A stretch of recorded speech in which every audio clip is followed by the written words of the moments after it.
recuerden pues entonces que la afectación hepática pues en el contexto de infecciones sistémicas es un problema clínico frecuente, ¿sí? Habíamos visto ya la clase anterior de las hepatopatías virales, hepatitis A, B, C, la D, la E, ¿no? Que son, digamos, producidas por virus, y estos son virus hepatotropos. Ahora vamos a ver diferentes agentes, como por ejemplo bacterias, otro tipo de virus que no son hepatotropos, sino más bien son llamados virus linfotropos, y también parásitos, ¿no? Entonces, este problema es debido a que el tamaño del parénquima hepático pues, es bastante grande, ¿no? También debido al papel, digamos, activo del sistema retículo endotelial, al doble aporte sanguíneo que recibe el hígado, tanto un aporte venoso como un aporte portal, y también a la capacidad de recibir gérmenes por la vía linfática. Entonces, podemos ir desde unas hepatitis reactivas leves, ¿sí? Con escasa...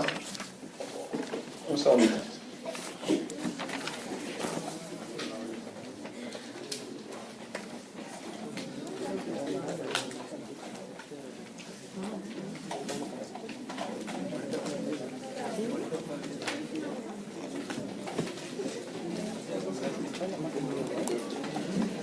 Bien, entonces con escasa repercusión clínica hasta formas muy graves que pueden llevar, por ejemplo, a una hepatitis fulminante y la muerte, ¿no?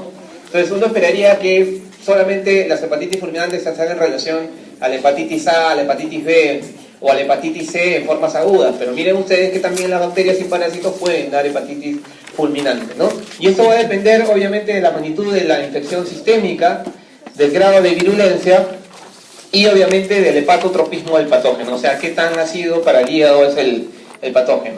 Y entonces vamos a ver que tenemos las principales, digamos, viriasis o cuadros virales que pueden producir afectación hepática. En el contexto de un cuadro sistémico, por ejemplo, tenemos a los herpes virus, ¿no? Ahí tenemos al virus de Epstein-Barr, al citomegalovirus y otros herpes virus como el herpes simple tipo 1 y 2, el varicela zoster, el tipo 6 y el 8, y otros virus como por ejemplo el VIH, ¿sí? Bastante conocido por ustedes, sarampión, rubiola, coxsackie, ecovirus, adenovirus, parvovirus y los virus exóticos como la fiebre amarilla, el dengue, ¿no? Y otras fiebres como la fiebre hemorrágica, por ejemplo el ébola, el Marburg, la fiebre del Congo, el hantavirus, ¿no? O la fiebre de la oroya que ustedes también bien conocen. Con respecto al herpes virus, ¿sí? Agrupa unas 150 especies de virus de ADN, 8 de los cuales afectan a los humanos, y se caracterizan los herpes virus por presentar una infección primaria o menos sintomática, y un periodo de latencia donde el virus va a vivir o se va a ubicar en los llamados templos, que van a ser las glándulas secretoras, los ganglios nerviosos, los linfocitos, ¿no? Con reactivaciones posteriores, y obviamente con presentaciones de grados de gravedad variables, ¿no? Los herpes virus producen daño tisular, ¿sí? En forma directa o por mediación inmune, incluyendo también las transformaciones neoplásicas. En el caso de los virus tipo herpes, tenemos al Epstein-Barr, como habíamos dicho, como el principal, o también llamado HH4. Es el agente causal de la mononucleosis infecciosa, es una enfermedad que afecta a gente joven, prácticamente a la edad de ustedes. Está asociado el Epstein-Barr al desarrollo de diferentes neoplasias, como por ejemplo el linfoma de Burkitt, el linfoma de Hodgkin y otros tipos de linfoma y carcinoma nasofaringeo. La transmisión, como ustedes recordarán, es por contacto físico o estrecho, ¿sí? O transfusiones, ¿sí? Periodo de incubación de 1 a 3 semanas, posterior al cual van a aparecer la fase prodrómica, al igual que los otros cuadros virales, con cefalea, odinofagia, astenia y fiebre errática. El cuadro clínico en sí del virus del Epstein-Barr va a producir adenopatías cervicales, ¿sí? Esplenomegalia, exantemas, aparición de anticuerpos heterófilos, que son los que vamos a buscar a la hora de hacer el diagnóstico, y esto se llamaba antiguamente la reacción de Paul-Bonnel, ¿sí? También leucocitosis con linfocitos atípicos. El 70-90% de los pacientes que tienen virosis por Epstein-Barr van a presentar elevaciones moderadas de transaminasas, ¿sí? Pero son elevaciones transitorias de las transaminasas. En menos del 50% se van a desarrollar una verdadera hepatitis. ¿Por qué? Porque se van a elevar las transaminasas en valores de 10 a 20 veces su valor normal, asociado a ictericia y más raramente hepatomegalia. En la bioquímica de los pacientes con Epstein-Barr va a haber elevación de la lactato deshidrogenasa, de la fosfatasa alcalina y de las transaminasas. Esto se conoce como la triada bioquímica, ¿ya? Entonces, quizás esta sea la primera pregunta: ¿cuál es la característica de la triada bioquímica en el contexto del Epstein-Barr? Es el aumento de la lactato deshidrogenasa, aumento de fosfatasa alcalina y aumento de transaminasas, ¿sí? El tratamiento va a ser sintomático, produciendo una recuperación espontáneamente a las 6 a 12 semanas.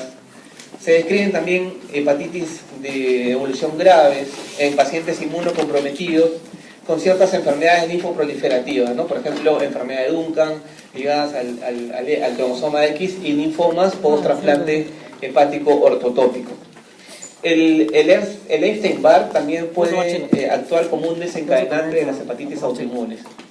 Y otra cosita aparte es que cuando hacen hepatitis grave, recuérdenlo, cuando yo le dije en la clase de hepatitis, las hepatitis graves en inmunocomprometidos son cuando la bilirrubina aumenta más de 5 miligramos por decilitro, ¿ya?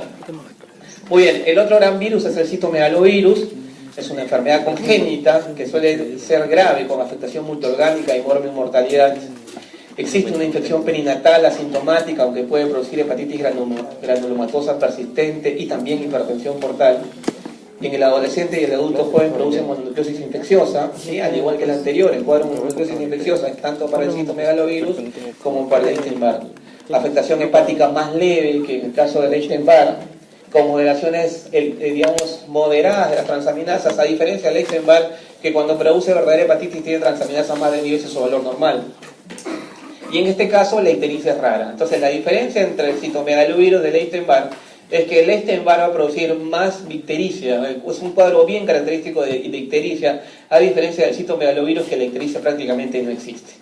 En la biopsia vamos a encontrar las características e inclusiones, según la pregunta, en las llamadas ojo de búho, ¿sí? Recuérdenlo bien. Entonces, inclusiones intranucleares en la biopsia para el diagnóstico, digamos, histológico del citomegalovirus, ¿ya? El llamado ojo de búho.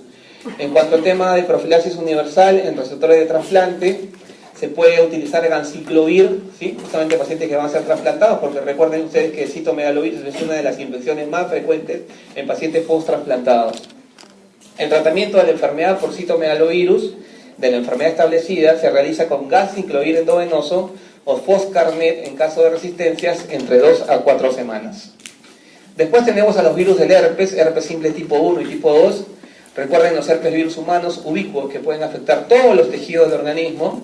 La enfermedad visceral en inmunocompetentes es bastante rara, ¿ya? Así que es poco frecuente que un paciente inmunocompetente como ustedes presente un cuadro infeccioso o una hepatitis por herpes simple, ¿ya? Entonces, en el periodo perinatal, en mujeres embarazadas y adultos inmunodeprimidos, las infecciones sí suelen ser graves. Entonces, 3 grupos, digamos, que tienen que tener cuidado ustedes son mujeres embarazadas, niños y pacientes inmunocomprometidos. La hepatitis herpética, por lo tanto, es una de las pocas causas de hepatitis aguda tratables, ¿ya? La hepatitis neonatal por virus herpes simple es la causa más frecuente de insuficiencia hepática aguda en este grupo etario, ¿sí? Tercera pregunta, ¿no? Causa más frecuente de insuficiencia hepática aguda en la población neonatal justamente es el herpes simple, ¿sí? El diagnóstico se va a hacer sobre la sospecha clínica, la serología, ¿sí? La PCR, proteína C reactiva, y la biopsia. El tratamiento de elección va a ser el aciclovir, ¿sí? Empleo empírico en casos de hepatitis aguda grave. Con el tema del varicela zoster, ¿sí? Recuerden ustedes que causa afectación hepática también en pacientes graves inmunocomprometidos. Generalmente es una hepatitis leve, secundaria a un brote cutáneo, ¿sí? Esto es importante, el brote cutáneo previo a la aparición de la enfermedad. Cuarta pregunta, aunque se han descrito causas de hepatitis fulminante. Los tratamientos graves también se van a tratar con aciclovir, y en los niños el curso de la varicela puede preceder a la aparición de un síndrome de Reye, que es una entidad grave debido a una infiltración grasa aguda del hígado con insuficiencia hepática fulminante. Entonces, esto es lo más temido en los niños, ya que aparezca la insuficiencia hepática fulminante previo a aparición del síndrome de Reye. El herpes virus tipo 8 es el agente causal del sarcoma de Kaposi y se ha relacionado también con la enfermedad de Castleman. La gran mayoría de virus, digamos, linfotropos, están asociados a linfomas, ¿no? Y este tipo de enfermedades. Tenemos el virus del VIH, inmunodeficiencia humana. Vamos a decir 4 cositas pequeñas de esto que también pueden afectar el hígado. Saben ustedes pues que la afectación hepática es frecuente. Se ha demostrado la presencia del ARN del virus en hepatocitos, células de Kupffer y células del endotelio hepático, tanto en la primoinfección como en las fases avanzadas. La forma más común, quinta pregunta, la forma más común es la colangiopatía esclerosante crónica, ¿sí? Infrecuente después de la terapia con targa, ¿no? Entonces eso sería más frecuente antes de la era targa, pero siempre se dijo que la patología más frecuente del VIH sobre el hígado es hacer una colangiopatía esclerosante crónica. La afectación del virus puede dar lugar también a una hepatitis concomitante con necrosis focal, inflamación portal, granulomas e incluso peliosis. Otros virus, los enterovirus, no poliovirus, son responsables de síndrome febril exantemáticos en niños. El Coxsackie, por ejemplo, que es el Coxsackie-B, está asociado con hepatitis fulminante en neonatos y niños. En adultos se han descrito cuadros de hepatitis colestásicas con el tema del Coxsackie, y los tipos B4 y B5 se han asociado también al síndrome de Fitz-Hugh-Curtis. Después vamos a ver cuáles son los virus asociados al síndrome de Fitz, que también vendría a ser la sexta pregunta. El adenovirus es una causa importante de hepatitis grave con alta mortalidad en niños con inmunodeficiencias congénitas. Pasamos entonces a las infecciones bacterianas, ¿ya? Las infecciones bacterianas que pueden afectar el hígado. El daño hepático en estos casos puede producirse por invasión parenquimatosa o biliar directa o como manifestación de bacteriemia o toxemia. Vamos a tener entonces, por ejemplo, los cocos biógenos, como por ejemplo el neumococo, Staphylococcus milleri y otros streptococos, Streptococcus milleri y otros streptococos, el estafilococo, Neisseria gonorrea, enterobacterias como la E. coli, la salmonella, la Shigella, el Campylobacter, micobacterias, ¿no? Por ejemplo el Mycobacterium tuberculosis, otras micobacterias como por ejemplo el lepra, el Mycobacterium avium intracellular, espiroquetas como la leptospirosis, la sífilis, la enfermedad de Lyme, ¿no? Producida por la borrelia, las riquecias que van a producir la llamada fiebre Q y la fiebre botonosa del Mediterráneo. Cocos piógenos son los más frecuentes, ¿sí? El neumococo se ha asociado a diferentes grados de afectación hepática por invasión directa o toxemia. La elevación de las transaminasas no es frecuente, cerca del 20% de pacientes que tienen infección por neumococos o sepsis por neumococo van a producir aumento de transaminasas, pero sí es clásica la descripción de la ictericia en la neumonía lobar, ¿no? Que se le llama también neumonía biliar, ¿sí? Entonces esta asociación neumonía, ¿no? Producida por neumococo y que puede producir la afectación hepática es la expresión más frecuente clínicamente en cuanto a la afectación hepática. Séptima pregunta, ¿ya? Entonces la llamada neumonía biliar. La hiperbilirrubinemia es mixta, ¿ya? Conjugada y no conjugada. El pronóstico es bueno con recuperación espontánea. Saben ustedes que hoy en día tenemos más cobertura antibiótica, más, digamos, variabilidad de tratamiento antibiótico para el neumococo, ¿no? El absceso por neumococo hepático es excepcional. Vamos a ver después, cuando hablemos de abscesos por bacterias, cuáles son más frecuentes para producir abscesos a nivel hepático. Streptococcus milleri, sin embargo, es una causa frecuente de absceso hepático monomicrobiano. La afectación hepática en infecciones sistémicas por estafilococos suele estar en relación al shock tóxico, aunque la invasión directa del parénquima con formación de microabscesos es posible. La ictericia, en este caso, del estafilococo, es de mal pronóstico. O sea, cuando aparece la ictericia en el contexto de una septicemia por estafilococo, esto sí es de mal pronóstico para el paciente. Neisseria gonorrea, ¿sí? La forma más característica de afectación hepática por gonococo es la perihepatitis aguda, ¿sí? Esta es pregunta fija, ¿sí? O síndrome de Fitz-Hugh-Curtis, el síndrome de Fitz, ¿sí? Recuérdenlo. También asociado, lo dijimos, a Coxsackie y a Chlamydia trachomatis, ¿sí? Entonces son tres bacterias importantes que van a producir el síndrome de Fitz-Hugh-Curtis. Es la Neisseria gonorrea, el Coxsackie y la Chlamydia trachomatis. Se trata de una inflamación fibrinosa del espacio subfrénico que no da lugar a formación de abscesos, pero sí a bandas fibrinoides adherentes que en la exploración laparoscópica presentan la llamada imagen de cuerda de violín, ¿ya? La afectación perihepática suele darse en mujeres por diseminación peritoneal directa, más raramente hematógena o linfática, como secuela, por ejemplo, de una salpingitis, digamos, gonocóxica. En la clínica de la Neisseria gonorrea se va a dar dolor en hipocondrio derecho, ¿no? Cuando hay afectación hepática, dolor en hipocondrio derecho, epigastrio e inclusive en el hombro, con grados, hombro derecho, claro está, con grados variables de peritonismo y en ocasiones roce a la ocultación. El laboratorio en los pacientes con Neisseria gonorrea puede ser normal, pero la TAC suele identificar las adherencias que suelen tener en el tratamiento quirúrgico. El tratamiento se completa, o sea, primero se hace el tratamiento quirúrgico para romper las adherencias y se complementa con un tratamiento médico a través del uso de antibióticos como la doxiciclina y la ceftriaxona. De las enterobacterias, casi todas afectan el hígado, ¿sí? Y estas son las que más frecuentemente van a producir abscesos hepáticos. Entonces tenemos las enterobacterias gram negativas que representan en su conjunto la principal causa de absceso hepático. En la sepsis por E. coli u otras enterobacterias, la presencia de grados variables de afectación hepática no es infrecuente y está ligada esencialmente a la presencia de endotoxemia y shock. La infección por Salmonella typhi cursa con enteritis febril acompañada de hepatomegalia y hepatitis reactiva. La infección por Salmonella paratyphi puede ocasionar también una colangitis supurativa. Entonces, el absceso piógeno vamos a tener por 3 puntos cómo se puede producir un absceso piógeno, o también llamado absceso bacteriano.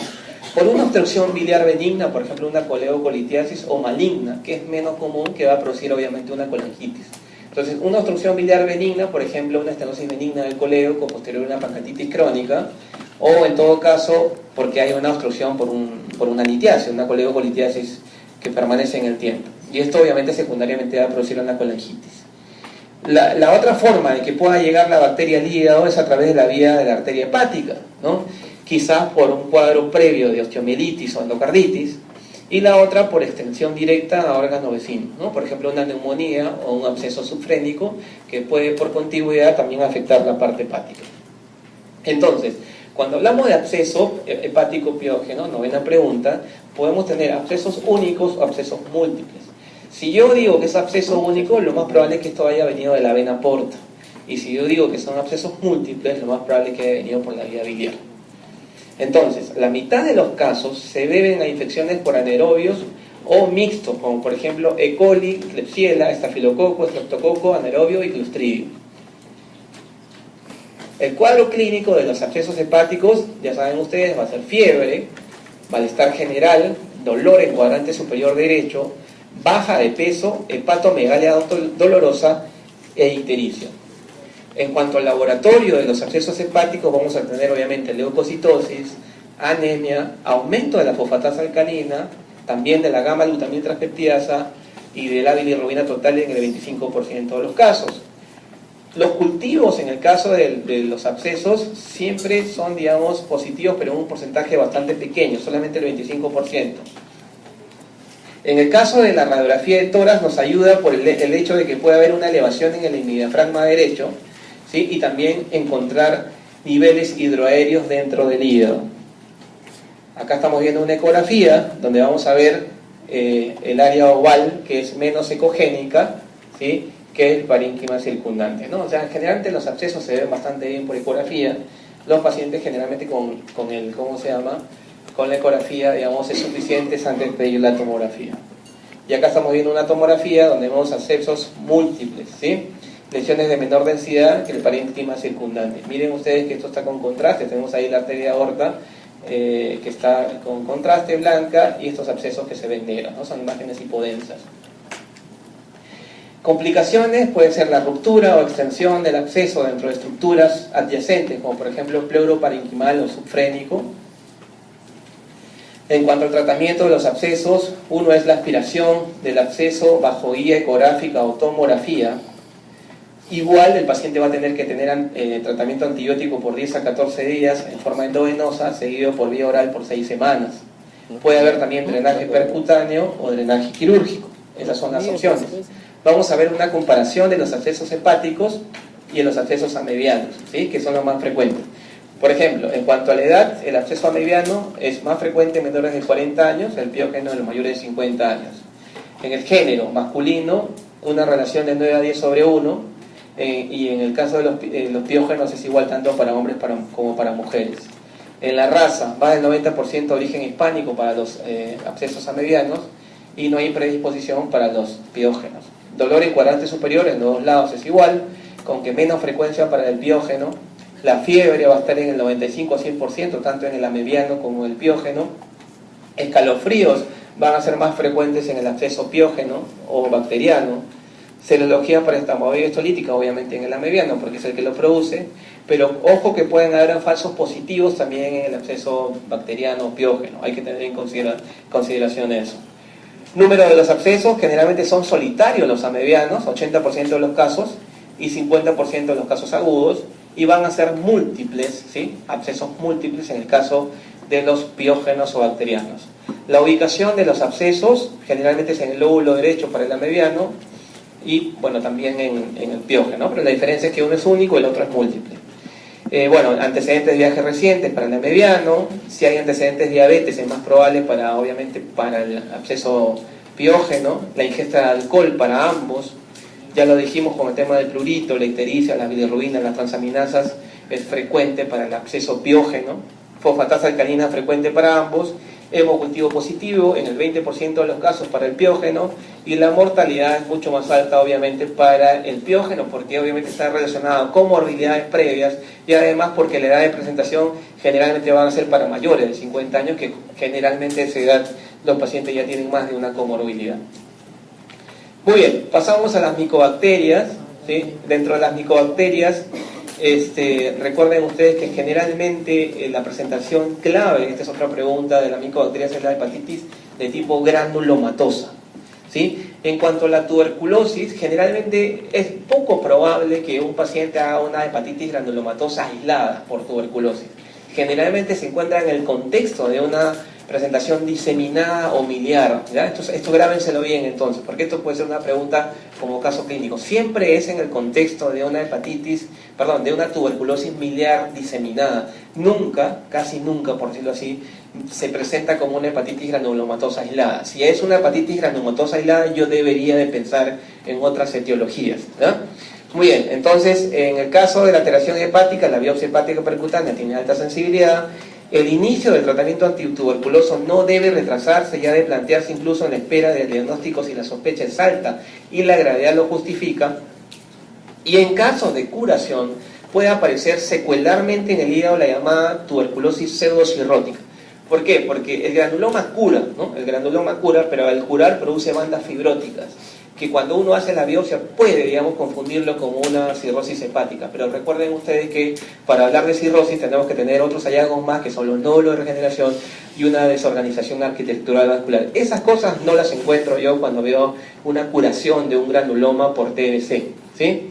En formas más tórpidas se forman tuberculomas de aspecto nodular de 1.4 centímetros, produciendo la llamada colangitis tuberculosa con esclerosis biliar secundaria. El complejo Mycobacterium intracelulares es la principal causa de afectación hepática oportunista en pacientes con SIDA, ¿sí? Aunque desde la introducción del Targa también la incidencia ha disminuido. Acá estamos viendo una imagen en el contexto de un paciente que tiene tuberculosis pulmonar, ¿no? Miren ahí el infiltrado y las nodulaciones, y también en la biopsia hepática estamos viendo pues la presencia de este granuloma, ¿no es cierto? Granuloma intrahepático constituido por algunos linfocitos, ¿eh? Estamos viendo ahí los linfocitos, células epiteloides y una célula de Langhans que está obviamente en el centro, ¿no? Típico de la tuberculosis. Recuerden ustedes que cuando ustedes ven granuloma, en el perfil hepático se va a ver la llamada disociación fosfatasa alcalina bilirrubinas, es decir, van a tener fosfatasa alcalina recontra elevadas, y esto grábenselo bien porque puede venir un cuadro clínico en relación a granuloma hepático, ¿sí? Donde siempre van a tener fosfatasa alcalina volando, ¿sí?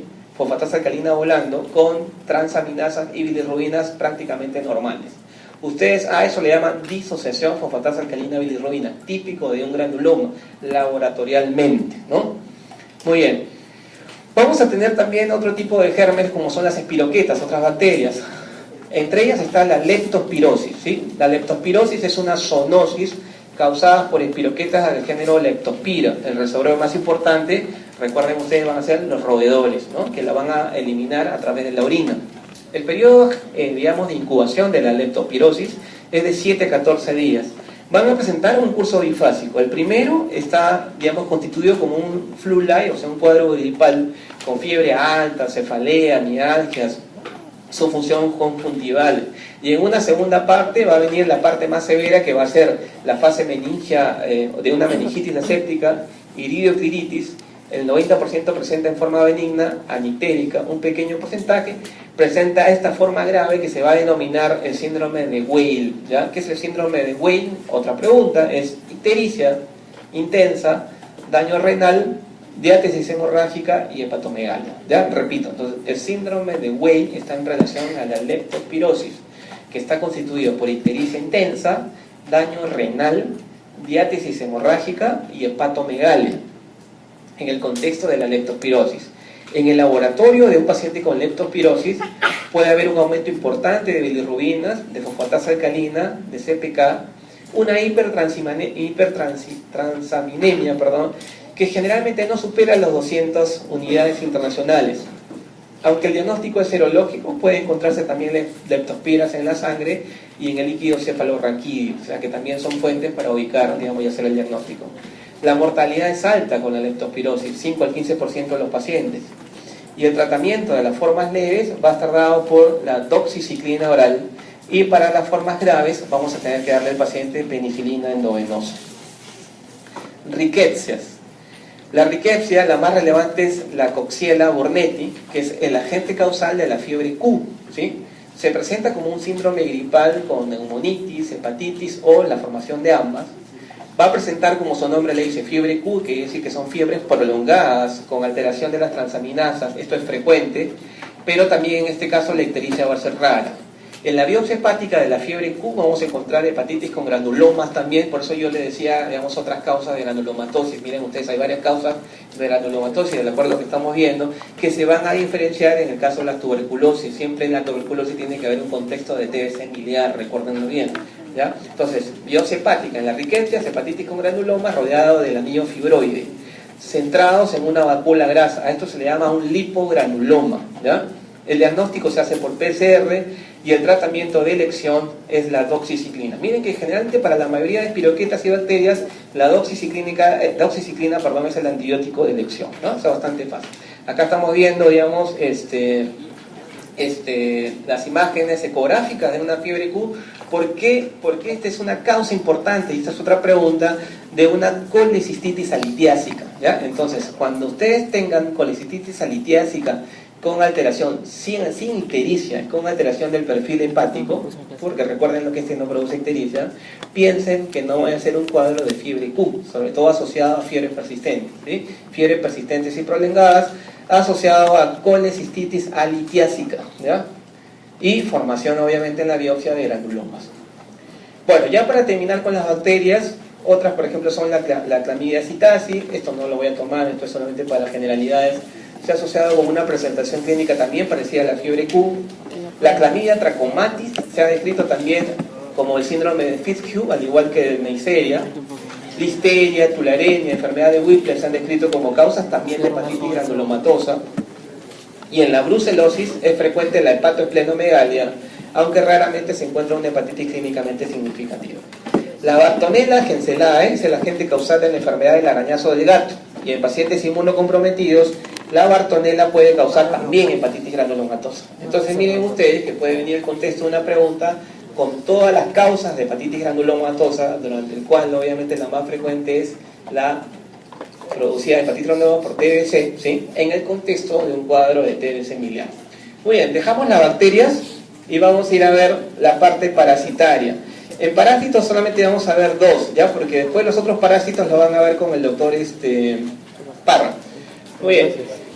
Entonces, principales infecciones parasitarias con afectación hepática. Tenemos los protozoos, ¿sí? Y tenemos también los helmintos, ¿sí? De los protozoos tenemos la Enteromoeba lítica, la Leishmania donovani, el Plasmodium falciparum, Toxoplasma gondii, Giardia lamblia. Miren ustedes que la Giardia lamblia también puede producir afectación hepática, que a veces nos dejamos de lado. Trypanosoma cruzi, Cryptosporidium. Y en cuanto a los helmintos, tenemos el Schistosoma, Manzonium japonicum, Fasciola hepática, Clonorchis sinensis, Echinococcus granulosus y alveolaris, y otros como por ejemplo el Ascaris lumbricoides, Strongyloides intercolaris, Toxocaracanis. En realidad, casi todos tienen una afectación hepática secundaria. En cuanto a todos ellos, el más importante de los parásitos es la amebiasis, ¿no? Producida, recuerden ustedes, por la entamoeba histolítica. La amebiasis es la tercera parasitosis más frecuente en el mundo, más frecuente en países subtropicales y tropicales.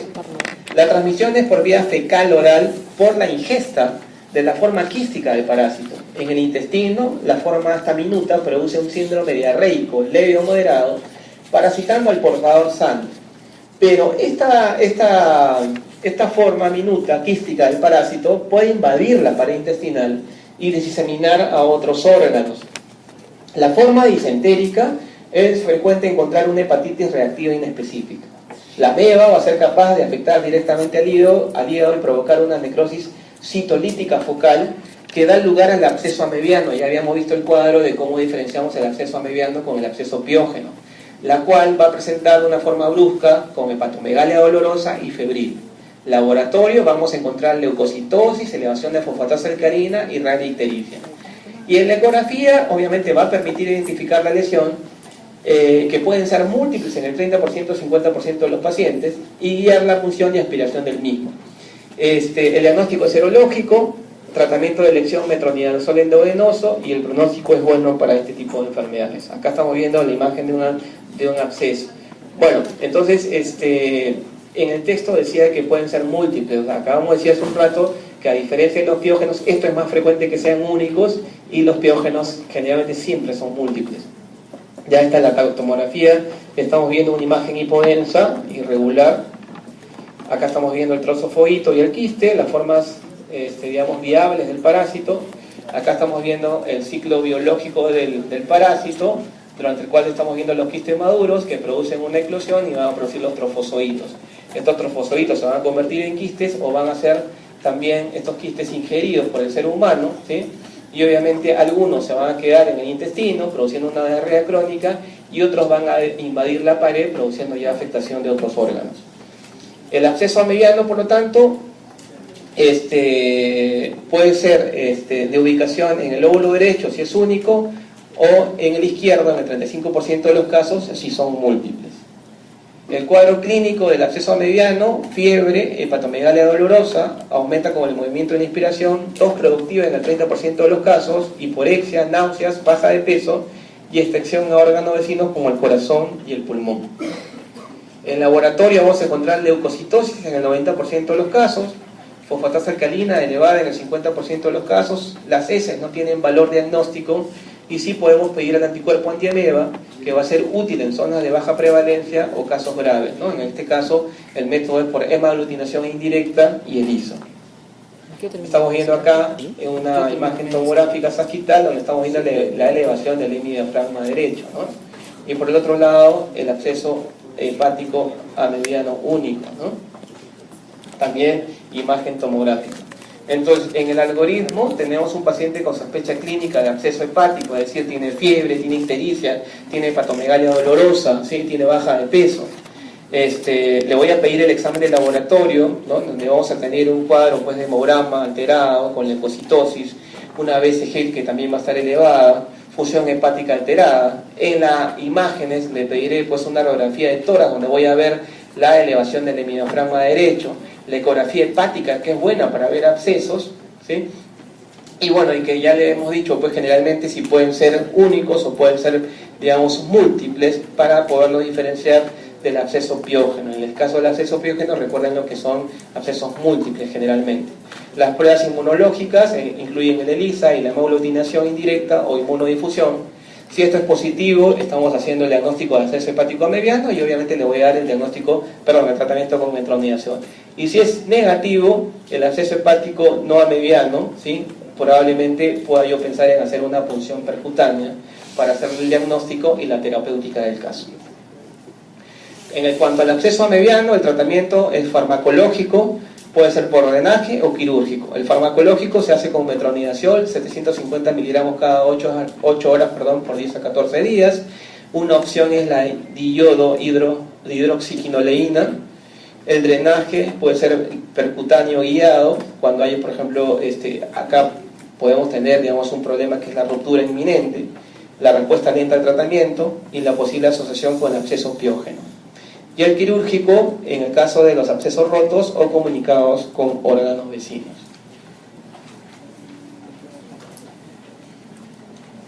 Muy bien. Para terminar, ¿sí? Vamos a hablar un poquito de hidatidosis, ¿sí? Recuerden que la hidatidosis tiene mayor prevalencia en países mediterráneos y América del Sur.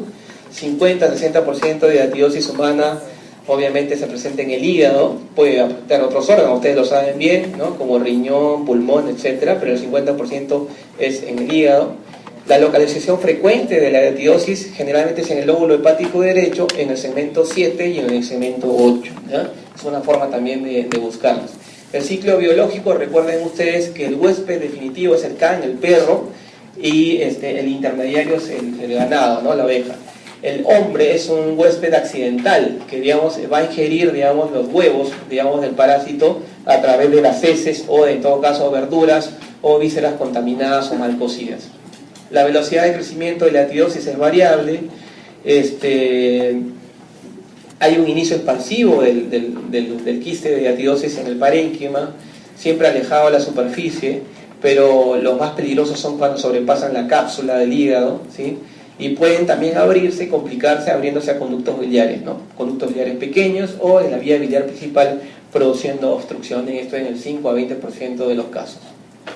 En hidatidosis generalmente son, digamos, quistes asintomáticos. Es poco probable que usted haga un diagnóstico de quiste hidatídico en su primera fase, ¿no? El paciente no tiene síntomas porque generalmente son pequeños, no ocupan mucho espacio, no dan obstrucción ni nada.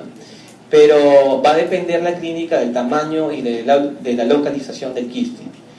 El diagnóstico siempre es ocasional, generalmente por ecografías. Generalmente el paciente viene por disconfort abdominal, dolor abdominal o náuseas, y uno siempre le pide una ecografía o análisis de heces, y ahí donde uno detecta por la ecografía, digamos, la presencia del quiste, ¿no? Entonces la clínica, vuelvo a repetir, disconfort en cuadrante superior derecho, puede presentarse como complicación, ¿no? Porque a veces se complica y puede aparecer como una infección, como una apertura de la vía biliar o una ruptura a cavidad peritoneal. Obviamente ya es un poco más complicado.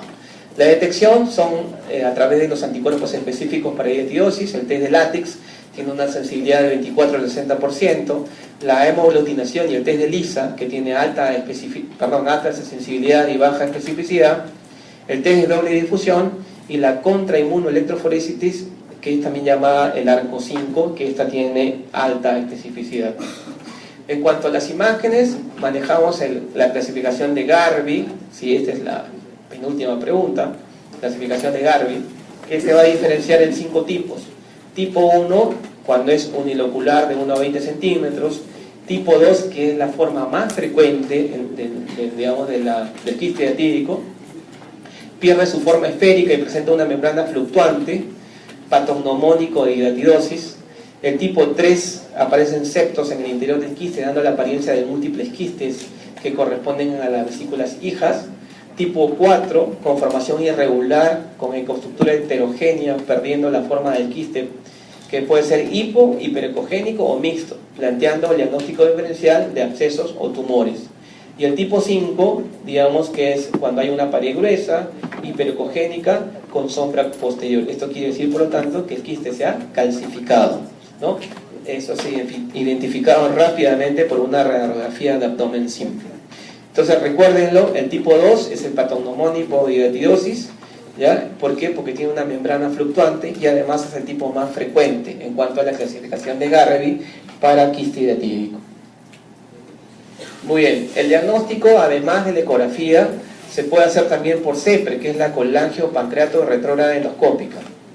La ictericia asociada con la colangitis ante la sospecha de fistulización del quiste hidatídico. Se observan imágenes de comunicación quiste-conducto biliar, compresión externa de los conductos biliares, estenosis y dilatación de los conductos biliares proximales y del colédoco.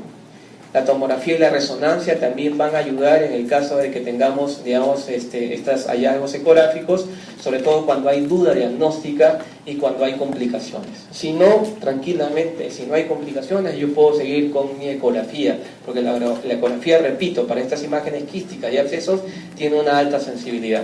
Y ahí estamos viendo algunas imágenes tomográficas de múltiples quistes, ¿sí? Y acá obviamente con una membrana en la pared. Tratamiento, hay un tratamiento médico y también hay un tratamiento quirúrgico, ¿sí? En el tratamiento médico, albendazol, 10 miligramos, kilogramos por peso por día, ¿sí? O también tenemos al praziquantel, que se da de 20 miligramos kilo por peso. El praziquantel tiene la ventaja de que no tiene hepatotoxicidad como el albendazol, eso para pacientes sobre todo que tengan hepatopatía crónica o cirrosis, por lo tanto tiene baja toxicidad, y los únicos efectos adversos que tiene el praziquantel van a ser la cefalea, el vértigo y la somnolencia. Y en el tratamiento quirúrgico, ya para terminar, vamos a tener indicaciones absolutas e indicaciones relativas. Indicaciones absolutas cuando los quistes son únicos, mayores a 5 centímetros, o cuando quistes de pequeño tamaño que no responden al tratamiento médico, ¿no? Generalmente cuando hacemos los tratamientos para el quiste diatídico se dan cursos de 28 días, o sea, primera fase, segunda fase, tercera fase, y hay pacientes que llegan hasta la quinta fase y no responden, ¿no? Entonces a esos pacientes ya lamentablemente, a pesar de que no sobrepasan los 5 centímetros, lo más probable es que el tratamiento sea quirúrgico. Quistes con vesículas hijas o quistes complicados también deben ir al tratamiento quirúrgico. Y las indicaciones relativas de cirugía son quistes inactivos, pero que por el gran tamaño y la localización pueden complicarse en el futuro, tener en cuenta el tiempo de evolución y la edad del paciente. Las técnicas son la marsupialización y la periquistectomía o hepatectomía de la zona donde se encuentra el quiste, en el caso de que sean bastante grandes. También existe un tratamiento percutáneo, que es bajo control tomográfico, es una técnica PAER, que no la deben de saber, eso lo van a ver cuando vayan en cirugía, de donde van a utilizar sustancias escolicidas, ¿no? Van a inyectar al quiste sustancias escolicidas y después inyectadas lo retiran. Alcohol etílico al 95%, pueden utilizar también cetrimida al 0.5% o cualquier sustancia hipertónica para que obviamente elimine el parásito. Listo.